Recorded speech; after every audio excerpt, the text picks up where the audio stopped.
प्रार्थना करूं भारतीय नारियों से, मंगलसूत्र और मांग बड़ी होनी चाहिए।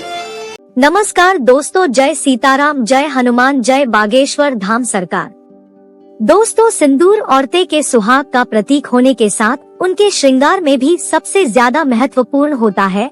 लेकिन अगर आपसे यह कहा जाए कि आपके सिंदूर लगाते समय की यह गलतियां आपके पति को बुरी तरह कर्ज में डूबा देंगे और आपको लकीर का फकीर बना देंगे, तो आपको कैसा लगेगा? दोस्तों, घबराने की जरूरत नहीं है। यह सब हम आपको डरने के लिए नहीं कह रहे हैं, बल्कि बागेश्वर धाम के गुरु जी ने अपने भक्तों को सिंदूर लगाने के कुछ ऐसे महत्वपूर्ण नियम बताए जिन्हें जानने के बाद आप अपने पति के लिए किस्मत के दरवाजे खोल सकती हैं और उनकी तरक्की दिन दुगनी रात चौगुनी हो सकती है। लेकिन वहीं साथ में गुरु जी ने यह भी बताया है कि जो औरतें सिंदूर लगाते समय यह गलतियां करती हैं, उनके पति की उम्र तो कम होती ही है, साथ ही दुर्भाग्य भी उनके दरवाजे पर दस्तक देता है।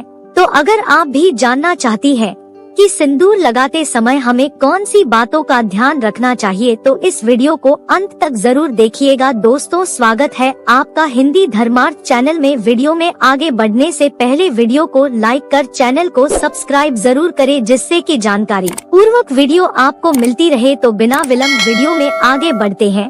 दोस्तों, एक शादीशुदा स्त्री की पहचान उसका सिंदूर ही होता है और हिंदू धर्म में कहा जाता है कि जो औरत जितनी लंबी अपनी मांग भारती है, उसके पति की आयु भी उतनी ही लंबी होती है।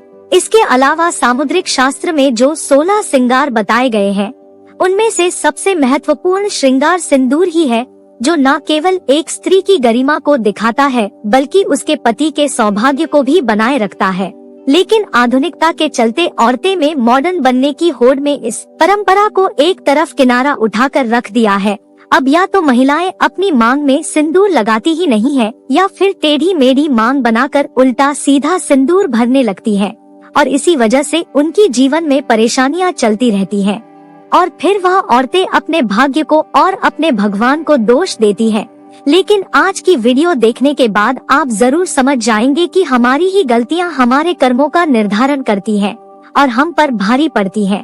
तो गुरु जी कहते हैं कि जो औरतें सर धोने के तुरंत बाद सिंदूर लगा लेती हैं या फिर गिले बालों में सिंदूर लगाती हैं, तो ऐसे में उनके पति कर्ज में डूबने लगता है और उनके काम धंधे भी ठप होने लगता है।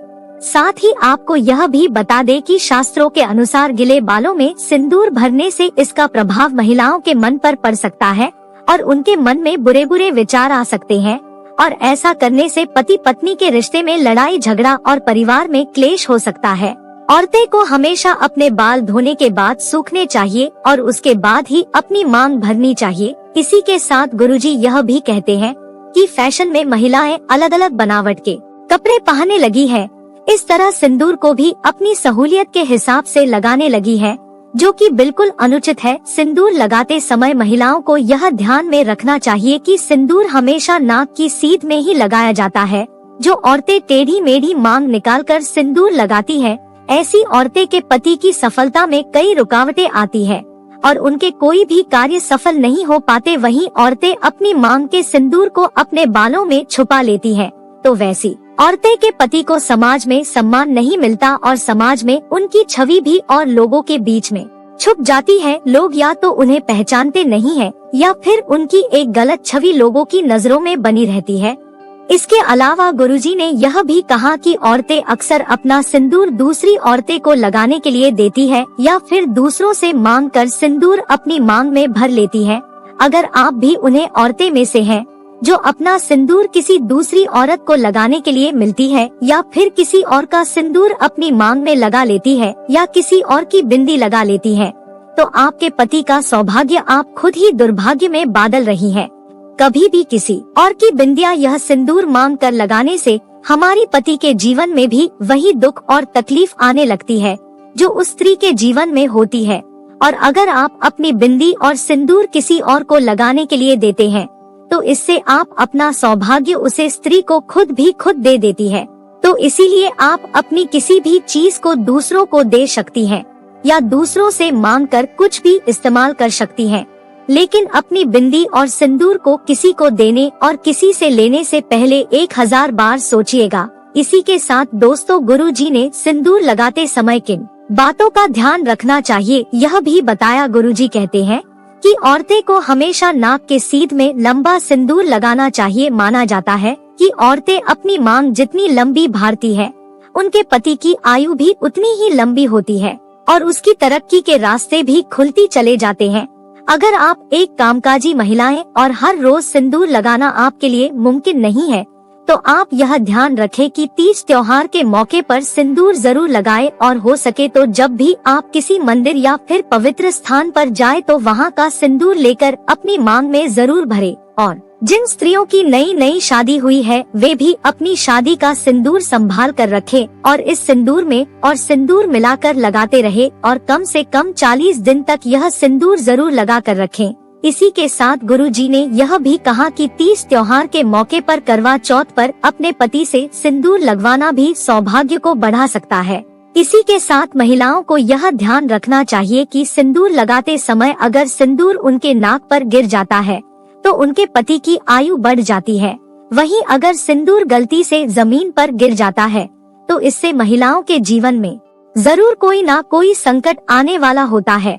तो सिंदूर लगाते समय इन बातों का विशेष ख्याल रखें।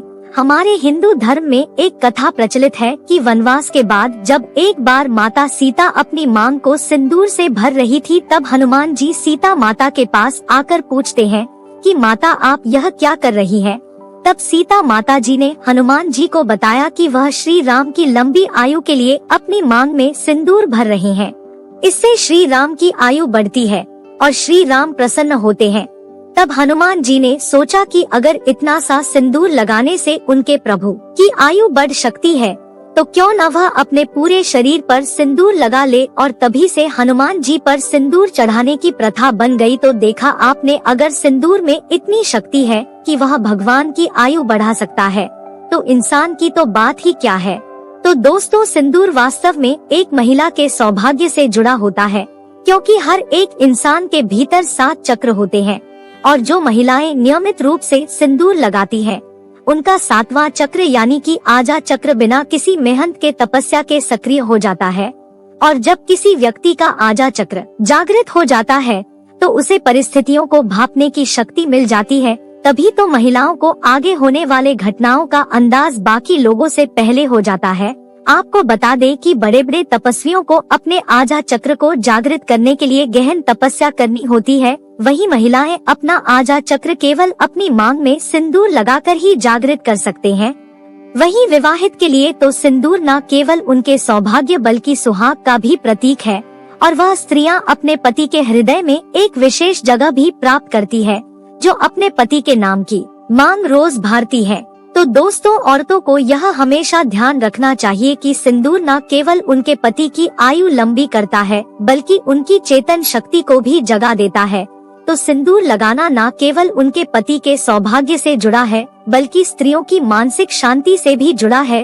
रोज सिंदूर लगाने वाले स्त्रियों का मंगल मजबूत रहता है।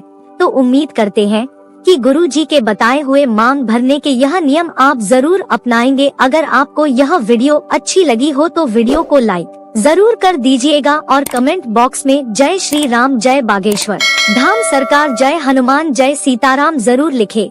आपका एक कमेंट और एक लाइक हमें वीडियो बनाने में प्रोत्साहन देता और इसे ज्यादा से ज्यादा शेयर करके बाकी लोगों तक भी पहुँचाएं। तो मिलते हैं ऐसे ही जानकारी पूर्वक अगली वीडियो में। तब तक आप अपना ध्यान रखें, स्वस्थ रहे, सुरक्षित रहे। धन्यवाद। जय सीताराम जी, जय श्री हनुमान जी।